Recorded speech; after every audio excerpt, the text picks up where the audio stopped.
Soon, Mom will let me take over the company. The way she talks, Dad's will must have written that I should inherit the estate and the company. Otherwise, she wouldn't let me get away with so much. One day, when I happened to finish work early and came home, I heard the voices of Michael, who was supposed to be at work, and his wife, Cindy, arguing. It was clear they hadn't noticed I was back.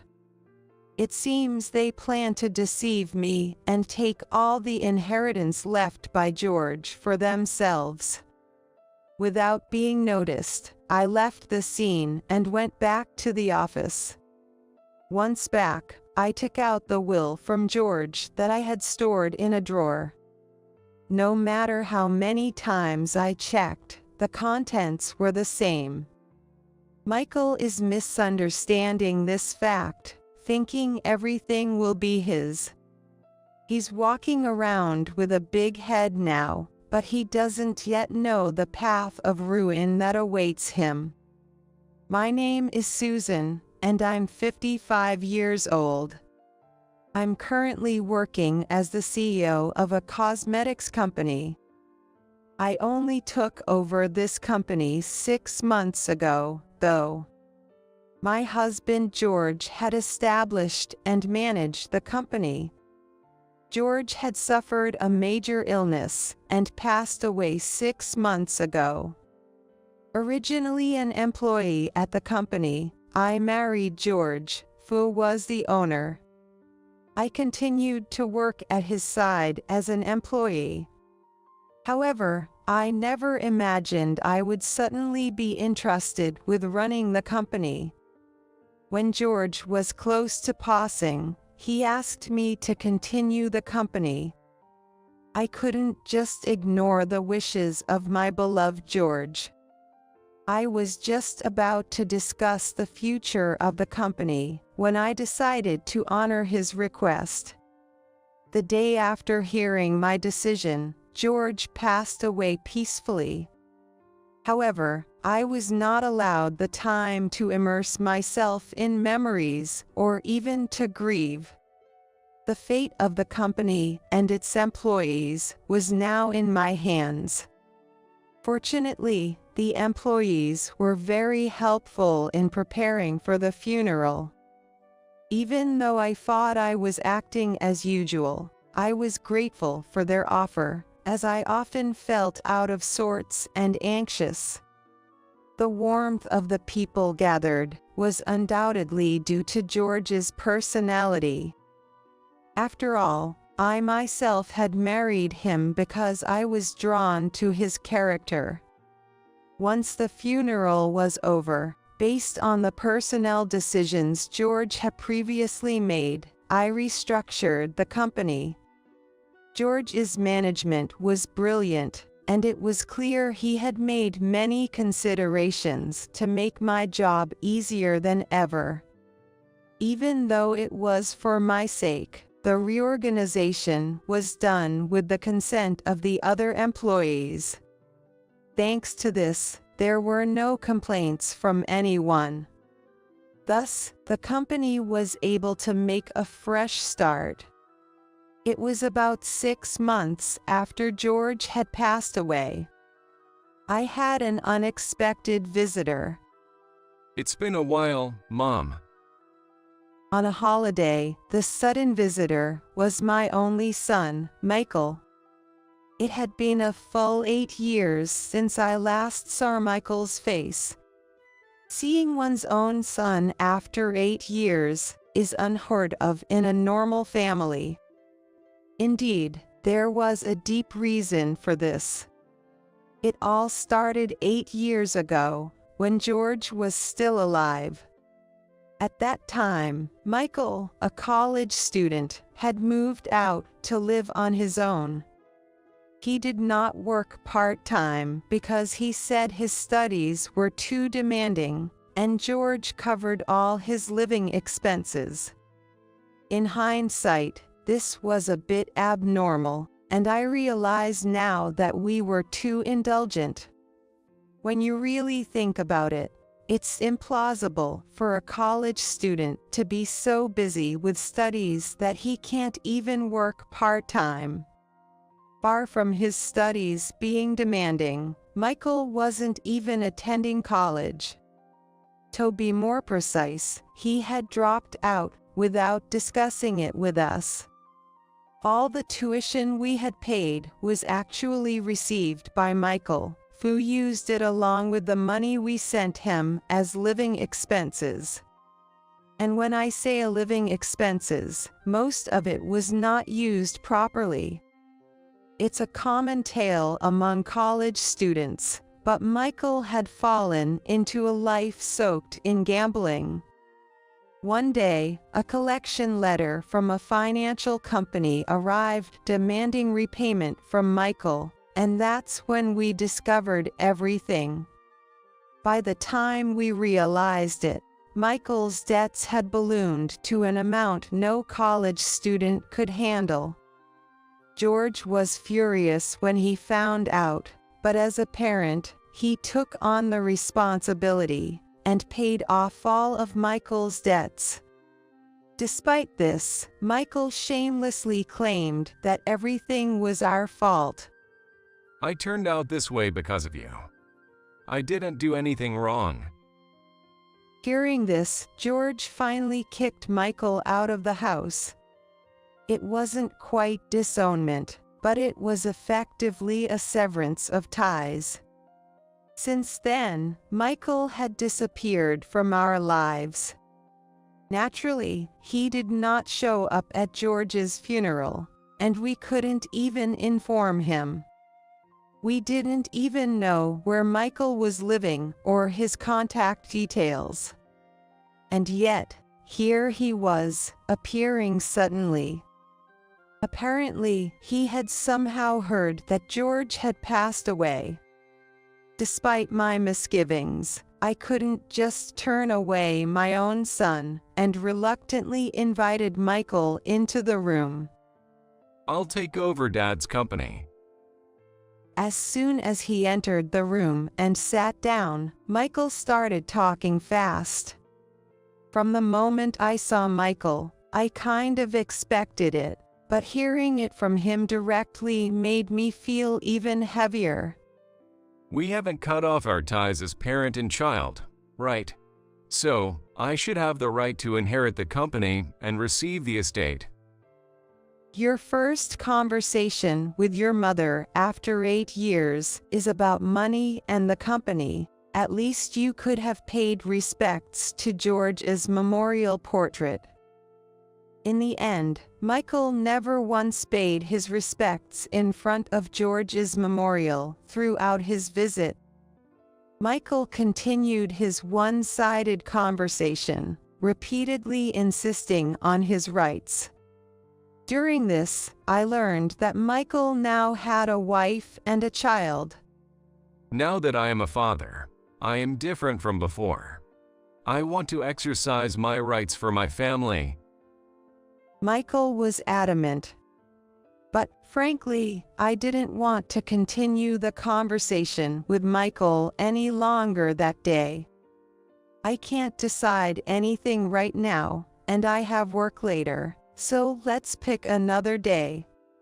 Somehow I managed to send Michael away, but my heart was filled with anxiety. Honestly, if I just ignored him the next time he showed up, he might give up and never come back.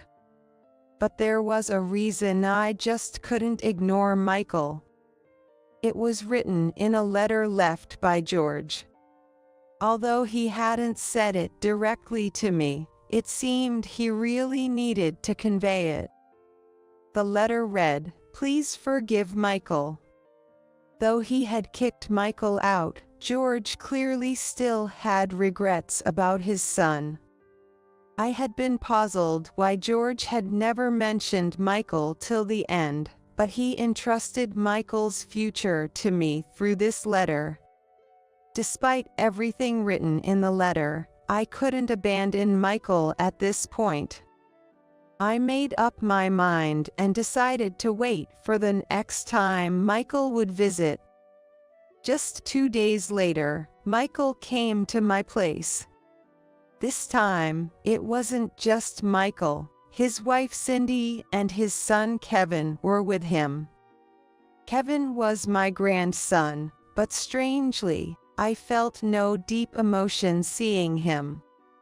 He was just 3 years old and adorable, but I still felt like he was someone else's child. Cindy was 24, 4 years younger than Michael, a typical young woman of today. She probably didn't feel much reality in the fact that I was Michael's mother either. She wasn't nervous and didn't seem to be trying to flatter me at all. How about it?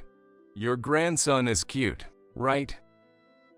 Michael said proudly, but my feelings remained unchanged. We exchanged a brief introductory conversation before getting right to the main point. So, about me taking over the company.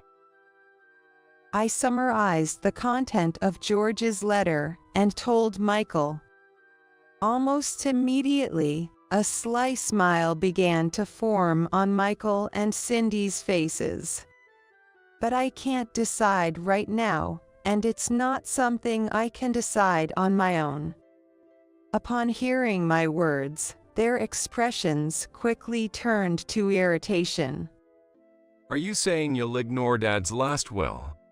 Then let us live here so you won't betray us, Mom. You're all alone now, and you must be worried, right? That sounds good. Cindy quickly agreed to Michael's unilateral declaration. It seemed they had already decided this between themselves before. The conversation was forcefully pushed forward as if my refusal was not allowed. When mentioned that there was a will from George, I couldn't say I disliked the idea. Before I knew it, the moving arrangements were underway, and within a week, the 3 of them were set to descend upon us. What exactly is their aim? Sadly, these were the feelings I held towards Michael. Naturally, everyone at the company had a negative opinion of him. There was absolutely no intention to hand over the company itself, and there were numerous opinions against bringing Michael, who had been missing for 8 years, into the company. Everyone said they understood George's wishes, but that it was far too risky. Caught in the middle, I was left deeply troubled. Now, the 3 who moved into my place were also causing me distress. We have work, so. They started leaving Kevin at a child care facility on my dime and wouldn't return until late at night. My dad thought of me when he left that will. Using that as an excuse, Michael began to rely almost entirely on me for his living. Despite supposedly working from morning till night, they paid no living expenses. Even though I felt doubts and dissatisfaction with this arrangement, I couldn't speak up. Living together, I noticed that Cindy seemed to be juggling several jobs. The laundry included uniforms that seemed to be from a restaurant and work clothes from a factory. Despite her youth, she appeared to be overworking. "Ain't you working too hard?" One day, unable to bear it any longer, I ventured to ask. Then, Cindy gave a slight laugh and said softly, It can't be helped. Her words could have been taken in any way, but somehow, any bad feelings I had towards her disappeared. It was true that they were relying on what George left behind, but the extent of her exertion revealed Cindy's fundamentally earnest nature. However, my feelings towards Michael remained unchanged. I wondered, had I ever been this detached from my son when we lived together? No, that couldn't be. It was because Michael was so dear to us that George and I had listened to his wishes. We were both working, so we found ourselves frequently having to leave the house. We did everything we could as a form of compensation. These actions were undoubtedly out of love. What had changed was not us, but Michael. Although there was a blood connection, the Michael now was a complete stranger to me. Living under the same roof again made this clear. He showed no affection towards his father George, and even after a considerable time since arriving, he hadn't once paid respects at the memorial. In the midst of such a life, one day I managed to leave work early. On that day, despite being tasked with Kevin's care every day, I returned home, my heart racing with excitement at the prospect of finally having some time to relax. I noticed Michael and Cindy's shoes at the entrance, even though they were supposed to be at work. I could hear their voices inside, confirming they were at home. It's okay. Soon Mom will let me take over the company. With the way she talked, Dad's will must have written that I should inherit the estate and the company. Otherwise, she wouldn't let me do whatever I want like this. Michael said with a hint of anger in his tone. Still, wouldn't it be good to try working seriously for once? Do you even realize how much debt you're in? Even after Kevin was born, it's been gambling, nothing's changed. It seemed like they were arguing and hadn't noticed that I had come home. That's why we left that rundown place and pushed ourselves onto Mom. If I say it will work out, it will. You just need to keep quiet and follow me. After Michael's outburst, a loud bang echoed in the room as he probably hit the table. Unnoticed by them, I quietly closed the door and headed back to the office. Finally, Michael's intentions were clear. He planned to take everything from me for himself. As I reread George's letters, I made up my mind. I should abandon the three of them and leave this house now. From their conversation, it was apparent that their life was a mess. Just like his student days, still indulging in gambling and covered in debt. Not working, completely depending on Cindy's meager earnings. Although he left the house, somewhere in his mind he probably thought he could always rely on his parents if things got tough, and had lived up to now with that belief. When their life became unsustainable, unexpectedly, what seemed like good news to Michael had arrived. From these facts, it was clear that if I left the house, their lives would quickly collapse, and they would be lost. However, my decision remained unchanged. I was done letting them mess up my life. With my mind made up, I explained the situation to a few longtime colleagues and headed home. As expected, Michael was out pretending to go to work. During his absence, with help from my colleagues, I moved out all the furniture from the house. We decided to temporarily store these items at the office, essentially clearing out the house. Seeing this, they will realize quickly that I have left. Sure enough, not long after moving the furniture, Michael called. Mom, what the heck is going on? Why is all the furniture gone from the house? The moment I answered the phone, Michael's furious voice came through. In the background, I could hear Cindy's flustered voice and Kevin crying. Why would you do this? Dad told you, right, to leave me various things. As expected, Michael began to claim that he had a right to George's estate. Hawk the Wool didn't mention leaving any property to you, Michael. With my reply, I could tell that Michael was stunned on the other end. What are you talking about? You think you can just leave and then hog Dad's estate for yourself?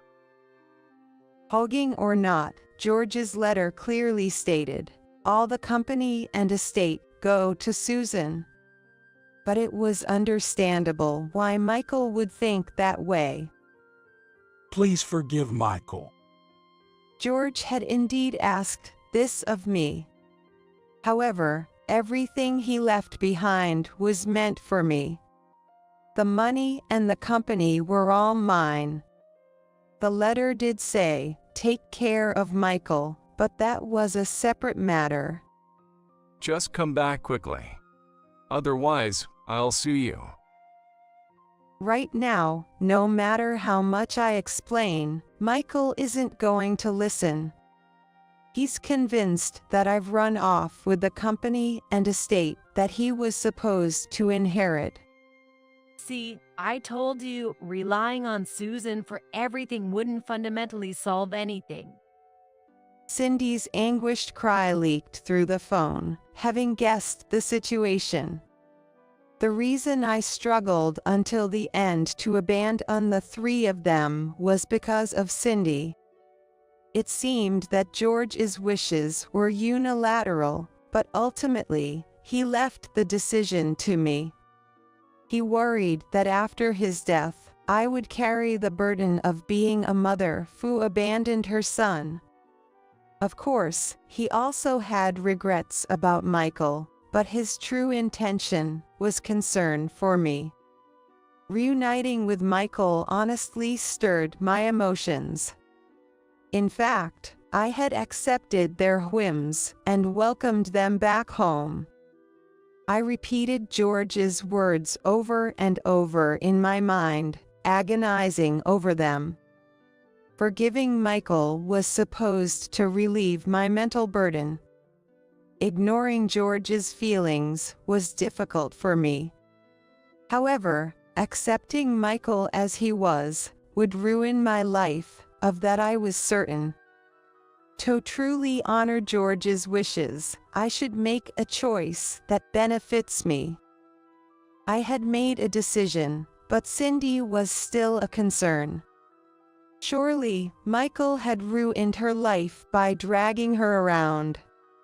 Thinking about this made me hesitate in my decision. But I couldn't waver here. I steeled my heart against Cindy's cries and Michael's ranting, and hung up the phone. The day after I left the house, unbelievably, Michael stormed into the office. I had anticipated that he knew which company it was since he learned of George's decease. However, I never expected him to just barge in like this. Michael appeared with Cindy and Kevin in tow. An appointment? I'm the heir to this company. Just call my mom. After receiving a plea for help from the receptionist, I headed to the lobby. Michael, it seemed, had not given up yet. As he recognized me, Michael charged at me with incredible force. You betrayer. Shame on you. How could you abandon your son and grandson? And to top it off, you take all of Dad's estate for yourself. Most people in the company were aware of the company's policies and Michael's situation since George's decease. However, nobody had anticipated that he would confront us directly like this. Everyone could only watch in stunned silence at the bizarre scene unfolding. Sure, Dad might have intended to give all the money to my mom. But as Dad's son, I should have the right to inherit this company. In a normal parent-child relationship, he might have had the right to make such a claim. But Michael had no right to take over the company that belonged to me and George. Even if George had wished for Michael to be the next president, things wouldn't proceed that easily. The opinions of the staff and executives who have supported the company up to now are respected, as is common sense. Without their approval, naturally, it would be impossible to entrust a company to him. If such tyranny were allowed, the company would quickly lose its people. Michael must know the impracticality of what he's demanding. When he was kicked out of the house, he should have realized all of this. But he felt he had no choice. To escape a life drowned in debt, he had to push the limits. If you say you won't let me take over the company, I'll sue you right now. Cindy, say something. Perhaps frustrated by my silence, Michael turned to Cindy. Kevin, witnessing his father's bizarre behavior, was crying bitterly. As Cindy gently stroked Kevin's head, she stepped forward. The one I really need to talk to is you. Enough is enough. Her pained cry echoed in the lobby, silencing the area for a moment. Michael seemed unable to comprehend Cindy's words. Huh? What are you saying? You agreed to follow me for Kevin's sake, didn't you? Michael said mockingly. From this, I was certain. Indeed, Cindy felt trapped and couldn't leave Michael. Perhaps it was her sense of responsibility as a mother. I empathized deeply with Cindy's feelings, as I too struggled with whether to abandon Michael. Even if you could take over the company, you couldn't handle it. Ever since we met, you hardly worked and were always gambling. Tomorrow will change, tomorrow will change. What was I? Who believed in that? Tears welled up in Cindy's eyes. Indeed, I was foolish. Foolish to have fallen for someone like you. Kevin, looking up at his tearful mother, voiced his concern. Mom, are you okay? Please don't cry.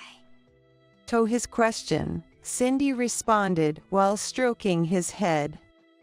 Kevin, I'm sorry. From today, it's just going to be the two of us.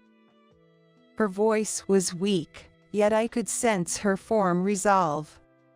Michael, I am going to live for myself from now on, and I will take full responsibility for raising Kevin. We're done. The employees, inadvertently caught in this drama, were unable to make a sound, stunned by the unbelievable unfolding before them. Michael, there's no reason for you to stop Cindy. She's long realized that you can't do anything on your own. In fact, your presence makes everyone miserable. These aren't words one should say to their own son, I'm well aware. But I hope my feelings, having to say such things, are understood. I don't need to please anyone, but to the employees watching, I make my silent excuses.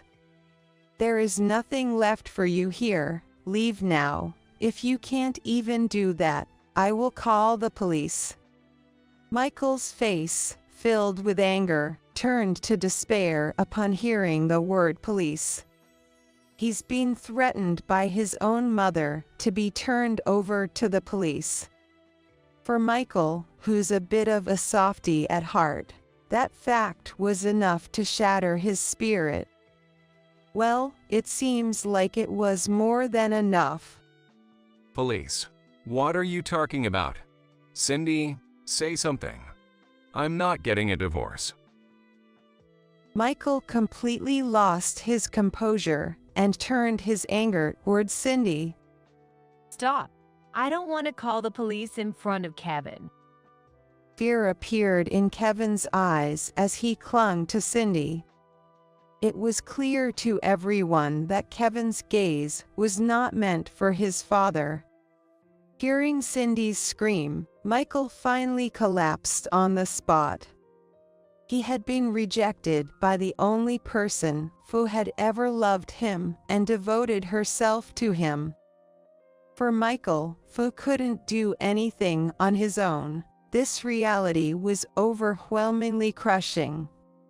It essentially signified the ruin of his life.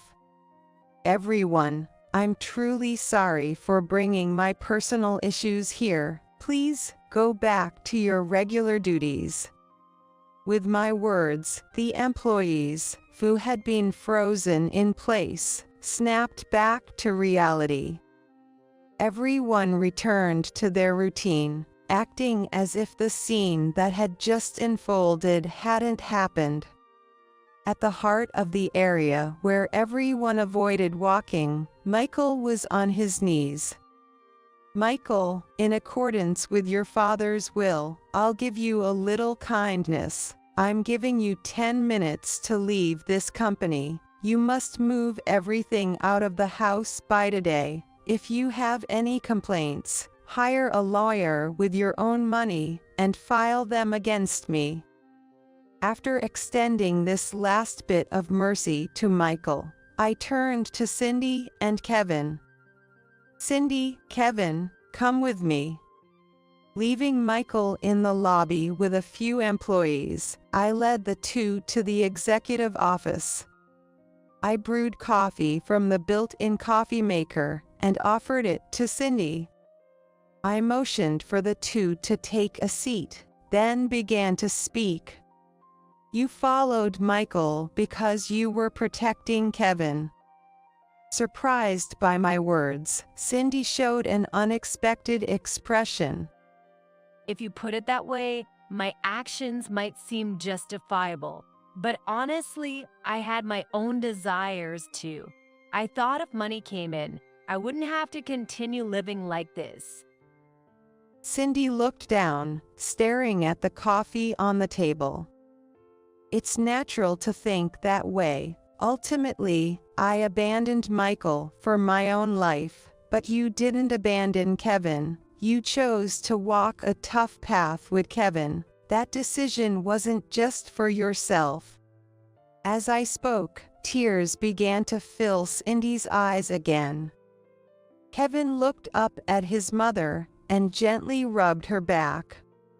Our meeting might not have been under the best circumstances, but I don't resent you. No matter what decisions you and I make, Kevin is your son and my grandson. I will keep an eye on your lives. I felt a newfound affection for Kevin that I hadn't felt while we lived together.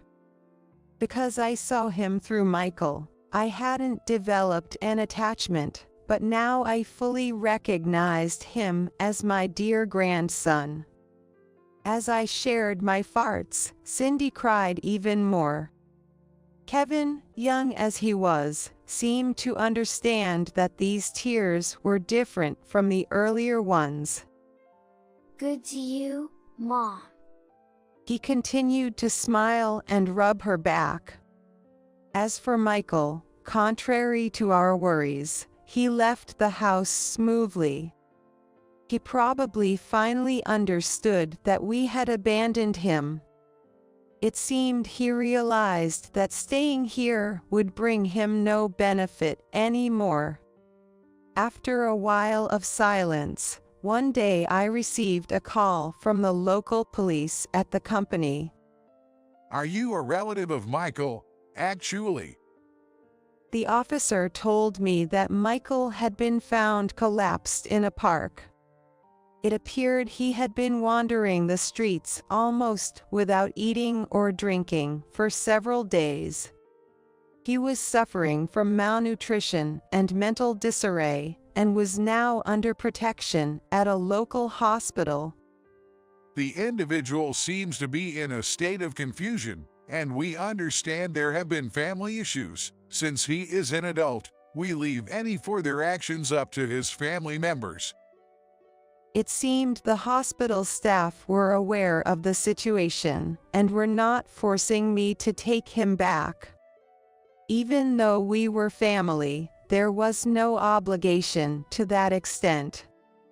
I'm sorry for any inconvenience, but I no longer have any involvement with him. It may sound cold, but I firmly stated it. Understood. After my words, there was a brief silence, but then a response came. Although physically and mentally worn out, Michael was safe, at least. That fact alone should be enough, without any need for joy or sorrow. But this was my answer. Eventually, Cindy and Michael's divorce was finalized. Having looked after Michael all this time had left Cindy worn out. Naturally, the damages from gambling and the habitual emotional abuse were considered, and she successfully claimed a significant amount in alimony. This left Michael literally penniless, and, despite his deteriorating mental and physical health, committed to a tough job. It was a just retribution for the years of suffering he had caused Cindy. What George really wanted for me, I may never know. What would George think of the decisions I made? From what I know, having spent so long with him, I'm sure George would have approved of this outcome. Having witnessed such a loving father up close, did Michael feel nothing? If he had loved Cindy, even if clumsily, and lived each day earnestly despite being poor, surely this would not have been the outcome. Or perhaps, the day we parted ways, this outcome was already determined. In any case, Michael had betrayed Cindy's kindness and drowned in his desires. We were not being selfish. We did what we could, and beyond that, we reclaimed our own lives. The company regained its vibrancy like in George's days, and with strategies leveraging the strengths of a female entrepreneur, it continues to grow daily. Cindy and I both lost our husbands. However, having a partner isn't the only form of happiness in life. I have the company that George left behind, and Cindy has Kevin. Isn't that fact enough? Cindy plans to obtain her nail technician certification while working within her limits. The alimony you receive from Michael might as well be considered your money originally, so there's no need to feel disgusted by relying on it. I reassured her repeatedly. As a nail technician, I can work from home. That way, I'll have more time with Kevin. Cindy's face, now frequently smiling, had completely shed its previous gloom. Every time I see Cindy laughing with Kevin, I am reminded that my judgment was not wrong.